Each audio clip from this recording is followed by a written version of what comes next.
요한복음 11장 32절에서 35절 말씀입니다. 저하고 한 절씩 교독하시겠습니다.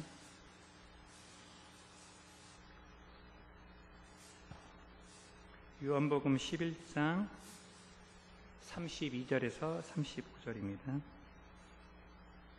마리아가 예수 계신 곳에 가서 배웠고 그 발 앞에 엎드려 이르되 주께서 여기 계셨더라면 내 오라버니가 죽지 아니하였겠나이다 하더라.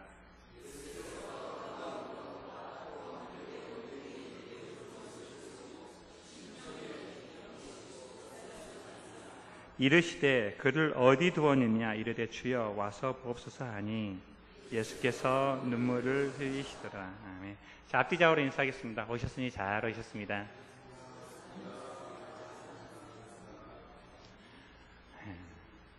제가 단어 6개를 보여드릴 건데요. 자, 먼저 감정적이다, 감정이 풍부하다. 같은 말일까요? 다른 말일까요? 예, 다릅니다. 예. 냉정하다, 이성적이다. 예, 틀립니다. 성급하다, 실천력이 강하다. 틀리죠. 그런데 비슷한 면이 있습니다. 감정이 풍부한 사람이 지나치면 감정적이 됩니다. 이성적인 게 너무 지나치면 냉정하게 됩니다. 제 아내가 저한테 초이성주의자라고 합니다. 냉정하다는 뜻이죠. 실천력이 강하면 말이 끝나기도 전에 행동합니다. 성급하게 됩니다. 지나치면 부족함만 못하다는 말이 있는데요. 내가 가지고 있는 장점이 너무 지나치면 단점이 될 수가 있습니다. 너무 감정을 표현하지 않는 것도 건강한 것이 아니고요. 또 너무 지나치게 감정을 표현해도 그게 건강하지는 않습니다. 적당히 지나치지 않게 해야 되는데 그런 사람을 우리는 성숙하고 균형 잡힌 인격이라고 부르는데요. 어떻게 하면 그렇게 될 수 있을까요? 누구한테 그 방법을 좀 배울 수 있을까요? 오늘 말씀 속에서 예수님께 배우는 시간이 되시기를 주님의 이름으로 축복합니다. 자, 오늘 말씀은 하나님께 간절히 기도하는 한 가정의 이야기가 나옵니다. 오빠는 나사로, 두 여동생은 마르다와 마리아입니다. 자, 성경은 이 가정이 예수님을 정말로 사랑했고 또 예수님도 이 가정을 정말로 사랑했었다라고 기록하고 있습니다. 성경에 그 향유옥합을 깨트려서 예수님의 장례를 준비하는 여인의 이야기가 나오는데 바로 마리아의 이야기입니다. 마리아는 자기의 삶 가운데 가장 소중한 것을 아끼지 않고 하나님 예수님께 드렸던, 그렇게 예수님을 사랑했고 또 예수님도 그런 마리아의 가정을 사랑하셨습니다. 그래서 예수님은 이 지역을 지날 때마다 이 집에서 머무시고 이 집을 들렸다라고 성경은 기록하고 있어요. 그런데 이렇게 예수님을 사랑하고 예수님의 사랑을 받았던 이 가정에 아주 큰 문제가 생겼죠. 오빠 나사로가 죽을 병에 걸린 것이었어요. 그래서 마르다와 마리아는 사랑하는 예수님이라면 반드시 이 병을 고쳐줄 거라고 믿고 예수님께 도움을 요청했는데, 그런데 예수님은 그런 마르다와 마리아의 간절한 요청에도 불구하고 나사로를 죽게 내버려 두셨습니다. 얼마나 그들이 힘들고 고통스러워할지 알면서도 내버려 두셨어요. 그리고 나서 뒤늦게 찾아와서 함께 우시는 장면, 그게 오늘 말씀입니다. 전 처음에 이 말씀을 읽고 잘 이해가 안 됐어요. 왜 우시지? 당연하게 여기실 수도 있는데요. 생각을 한번 해보세요. 예수님은 모든 걸 다 알고 계시잖아요. 다른 사람이 살리는 것도 아니고 예수님이 살리실 것이잖아요. 좀 있으면 예수님이 자기가 직접 살리실 텐데, 그래서 다시 살아날 걸 분명히 알고 계시는데 왜 우시지? 만약에 제가 예수님이라면 마리아에게 이렇게 얘기했을 것 같아요. 마리아야, 내가 다시 살릴 테니까 너무 슬퍼하지 마. 그만 울어. 그랬을 것 같아요. 조금 있으면 문제가 다 해결될 텐데 뭘 그걸 갖고 그냥 그렇게 슬퍼하냐. 그랬을 것 같아요. 그래서 이해가 안 됐어요. 근데 제가 말씀을 묵상하면서 때로는 문제 해결에만 초점을 맞추고 상대방이 느끼는 감정에는 공감하지 못하는 경우가 있다. 그걸 알게 됐어요. 그래서 우리 장례식장에 가면 그런 얘기 가끔씩 듣잖아요. 호상이다라고. 들어보셨죠? 그런데 그 말을 듣고 기분 좋아하는 유가족 별로 본 적이 없거든요. 그러니까 유가족이 느끼는 슬픔보다 장례를 어떻게 치를까에 더 관심이 많은 분들이 주로 쓰시는 단어 같아요. 하지만 예수님은 문제 해결보다 마리아의 마음에 더 큰 관심이 있으셨어요. 그래서 조금 이따 분명히 나사로를 살리실 거거든요. 그런데 나사로를 살리기 전에 마리아하고 함께 우십니다. 그것이 주님의 사랑이었고 그것이 주님의 위로였습니다. 하나님은 우리가 무엇 때문에 슬퍼하고 힘들어하는지 다 아시고 위로하시는 하나님이십니다. 할렐루야. 그래서 하나님은 일을 이루기보다 한 사람 한 사람의 마음을 살피시는 하나님입니다. 우리도 그런 하나님을 닮아서 그런 성도가 되었으면 좋겠습니다. 근데 참 어렵습니다. 잘 안 됩니다. 나는 왜 예수님처럼 반응하지 않을까? 왜 문제 해결에만 초점을 맞출까? 좀 곰곰이 생각을 해봤습니다. 우리가 자라오는 환경이나요, 우리가 지금 처한 환경에 영향을 받을 수밖에 없습니다. 그리고 같은 환경에 오랫동안 있으면 그 환경에 맞게 점점점 변화되어지고 굳어지기 시작합니다. 처음에는 적응하고 익숙해지고 그리고 나중에 굳어집니다. 저는 어릴 때 되게 가난하게 살았습니다. 제 고향이 전라남도 완도인데요. 완도는 섬이어서 어릴 때 물이 아주 귀했습니다. 이틀이나 3일에 한 번씩 급수를 해줬습니다. 물을 아껴 쓸 수밖에 없었거든요. 그래서 이제 예성이가 샤워할 때 한 30분씩 샤워하는 걸 보면 이해가 안 됐습니다. 그래서 환경 오염을 위해서라도 좀 아껴야 되지 않겠냐 했는데 나중에 깨닫게 되었습니다. 그렇게 물을 아낄 수밖에 없는 환경에 있는 사람과 아낄 필요가 없는 사람이 같을 수가 없구나. 노력해서 되는 게 있고 아무리 노력해도 안 되는 것이 있구나. 어릴 때부터 가난하니까 어떤 게 몸이 배이냐면요, 돈을 쓰더라도 이 돈으로 하면 어떻게 쓰면 좀 더 효과적으로 쓸까, 어떻게 하면 가성비가 가장 좋은 일을 할 수 있을까, 그걸 항상 고민했던 거예요. 가지고 있는 돈을 어떻게 하면 좀 효과적으로 쓸 수 있을까, 효율적으로 쓸 수 있을까. 제가 지금 CCC라는 선교단체에서 재정팀에서 한 14년째 지금 하고 있거든요. 근데 하는 일이 뭐냐면 매달 들어오는 돈은 똑같아요. 근데 그 돈 갖고 살림을 해야 되거든요. 그러다 보니까 어떻게 해야 돼요? 그 돈을 어떻게 하면 잘 쓸까 매일매일 고민하면서 삽니다. 그러다 보니까 삶 가운데 어떤 일을 할 때 어떻게 하면 이걸 좀 더 효과적으로 할 것이냐, 시간을 어떻게 하면 좀 더 효과적으로 사용할 건가, 거기에만 관심 있고 거기에 굉장히 특화된 삶을 살고 있더라고요. 당연히 그러다 보니까 사람들의 마음을 살피는 것은 잘 못하게 되는 제 자신을 발견하게 되었습니다. 그래서 하나님이 목사를 시키신 것 같아요. 수련회 때문에 바쁘고 정말로 마음에 여유가 없는데 그럼에도 불구하고 하나님 앞에 말씀을 대하면 제가 바쁘고 분주한 삶 가운데 놓치고 있는 것이 무엇인지 가르쳐 주시거든요. 그래서 하나님은 우리가 우리의 삶 가운데, 우리의 환경 가운데 파묻혀버리고 잘못된 방식으로 굳어져 버릴까봐 하나님께서 우리에게 여러 가지 변화를 주시는가 아닌가 싶습니다. 저는 이 삶을 살면서 한편으로는 되게 효과적이고 효율적으로 사역하고 살았지만 또 다른 한편으로는 메마른 신앙생활을 하게 되는 그런 단점을 발견하게 되었습니다.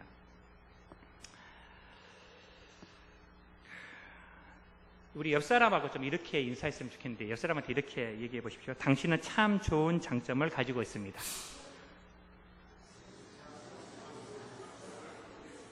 네. 한 번 더 인사할 때 있는데 두 번째는 장점도 지나치면 단점이 될 수 있습니다.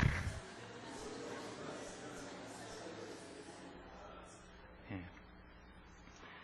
자, 그럼 질문을 한번 합니다. 우리가 교회 사역을 할 때요, 장점이 드러날까요? 단점이 드러날까요? 둘 다 드러납니다. 하나님이 우리에게 일을 시킬 때 잘하는 것만 시키면 좋은데 못하는 것도 시키더라고요. 사람들은 못하는 거 안 하려고 하고 피하려고 하거든요. 그런데도 못하는 걸 하나님이 계속 시키실 때가 있습니다. 왜 그러실까요? 그때 하나님을 발견하기 때문입니다.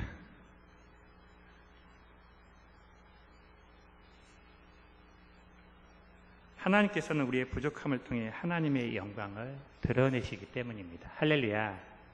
그래서 오늘 말씀을 보면 왜 예수님께서 마르다와 마리아의 가정에 이 어려움을 허락하셨는지 그 말씀을 11장 4절에 얘기하고 있는데요. 한번 말씀 같이 읽도록 하겠습니다. 같이 읽겠습니다. 시작.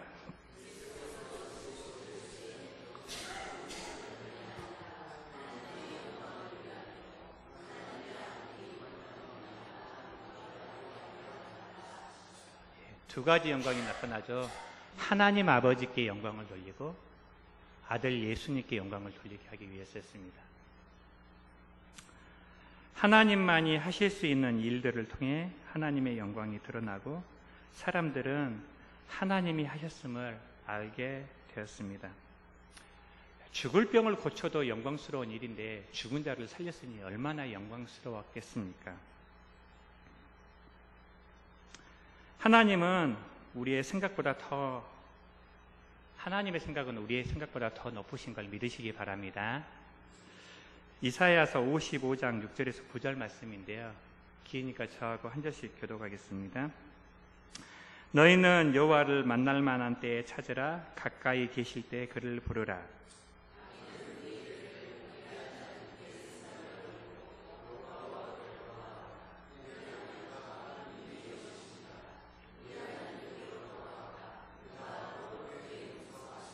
이는 내 생각이 너희의 생각과 다르며 내 길은 너희의 길과 다름이니라. 여호와의 말씀이니라.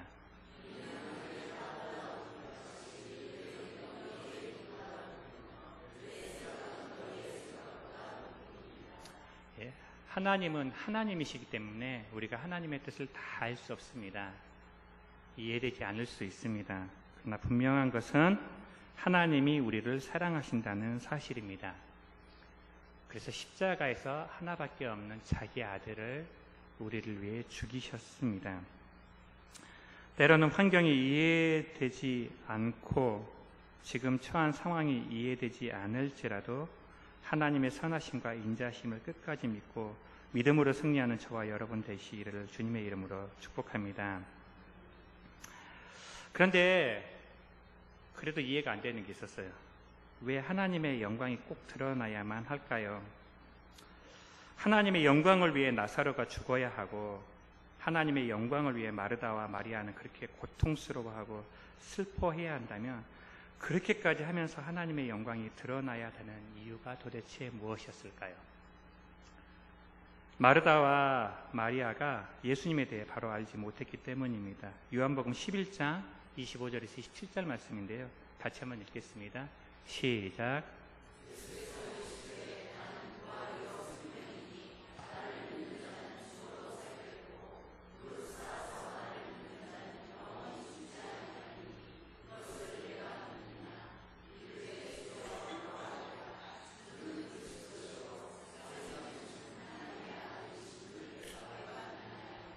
예수님은 마르다와 마리아가 예수님이 부활이요 생명인 것을 알기를 원했습니다. 마르다는 그렇게 믿는다라고 알고 있다라고 얘기하는 것처럼 보입니다. 그런데 그 뒤에 나오는 39절과 40절을 보면 결코 그렇지 않았음을 알게 됩니다. 같이 한번 읽겠습니다. 시작.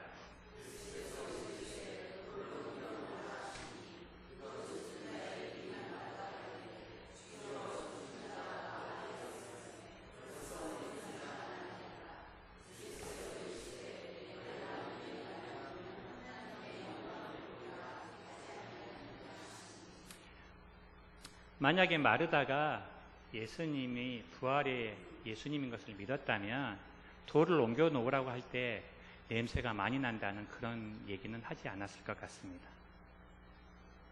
예수님이 구세주라는 것은 믿고 있었지만 그분이 죽은 자를 살릴 수 있는 부활의 주님인 것은 알지 못했다는 거죠. 우리가 예수님을 믿으면서도 또 하나님을 믿고 살아가면서도 우리가 하나님에 대해서 제한된 시각을 가지고 있거나 왜곡된 시각을 가질 수가 있습니다. 마르다와 마리아는 비록 예수님을 사랑했고 예수님을 믿고 있었지만 그들은 예수님에 대해서 바르게 알고 있지 않았습니다. 그래서 예수님은 나사로가 죽고 다시 살아나는 것을 통해서 예수님이 어떤 분이신지를 마르다에게 가르쳐 주셨습니다. 예수님은 마르다나 마리아의 제한된 믿음이 변화되기를 원하셨습니다. 우리에게도 동일합니다. 우리가 예수님을 믿을 때 우리가 가지고 있는 신앙은 우리가 경험한 것 이상을 알지 못하기 때문에 지극히 제한적이고 또 때로는 왜곡되어져 있을 수 있습니다. 그래서 하나님은 때로는 내가 원하지 않는 환경을 통해서 하나님이 어떤 분이신지를 보여주십니다. 우리는 하나님을 더 알 때 더 순종할 수 있습니다. 그래서 이 시간이 하나님을 더 알아감으로 하나님께 더 순종하는 시간이 되기를 주님의 이름으로 축복합니다. 또 오늘 말씀에서 또 하나 발견할 수 있는 것은 이 사건이 요한복음에만 기록됐다는 사실입니다. 실은 향유옥합 사건도요, 마태, 마가, 누가, 요한 네 복음서에 다 기록이 되었는데 여러분이 자세히 살펴보시면 마태, 마가, 누가는 한 여인이라고 하지 그 여인의 이름이 마리아다라는 것을 밝히지 않습니다. 나사로를 살리시는 사건은 굉장히 중요한 사건이었음에도 불구하고 마태, 마가, 누가는 기록하지 않았습니다. 그 이유가 요한복음 12장 9절에서 11절에 나와 있는데요. 한번 보겠습니다. 요한복음 12장 9절에서 11절 말씀. 네, 같이 읽겠습니다. 시작.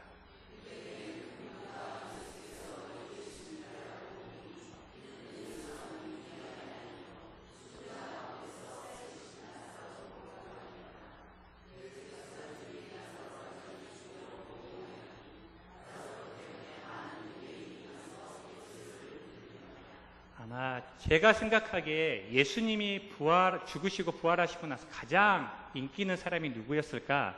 저는 나사로라고 생각합니다. 사도들보다 더 유명했을 것 같아요. 죽이려고 했고 수많은 위협에 시달리는 가정이 되었습니다. 마테마가 누가복음은 요한복음보다 먼저 쓰여졌기 때문에 아마 마르다 남매가 살아있었지 않았을까. 그래서 그들을 보호하기 위해 이름을 익명으로 처리하고 아예 나사로의 사건은 기록조차 하지 않았던 것 아닌가 추측해 볼 수 있고요. 반면에 요한은 그들이 다 죽고 나서 더 이상 그런 위험이 없기 때문에 기록되지 않았을까 추측해 볼 수 있습니다. 우리는 이것을 통해서도 예수님께서 한 사람 한 사람의 마음을 소중히 여기셨던 것처럼 사도들도 한 사람 한 사람을 소중히 여겼음을 보게 됩니다. 우리가 하나님의 일을 할 때도 이렇게 한 사람 한 사람을 소중하게 여기는 그런 배려가 있었으면 좋겠습니다. 사실 교회 안에서 하나님의 일을 하면서 때로는 사람들에게 상처를 주기도 하고 받기도 하는데요. 배려하고 배려받는 관계 속에서 하나님의 사랑을 누리고 경험하는 영암교회 되기를 주님의 이름으로 축복합니다. 자, 말씀을 정리하겠습니다. 하나님은 우리의 아픔과 슬픔을 모두 아시고 함께 슬퍼하시고 또 위로하시는 하나님입니다. 그래서 우리도 어떤 일을 이루기보다는요, 그 일을 하면서 그 한 사람 한 사람의 마음을 돌보는 성도들이 되었으면 좋겠습니다. 때로는 이해할 수 없는 상황 속에서 힘들고 어려울 때 그럼에도 불구하고 하나님의 사랑을 믿으며 순종할 때 하나님께서 우리를 통해 하나님의 뜻을 이루시고 하나님의 영광을 드러내실 줄로 믿습니다. 날마다 하나님의 말씀에 순종함으로 하나님을 더 알아가는 영암의 성도들 되시기를 주님의 이름으로 축복합니다.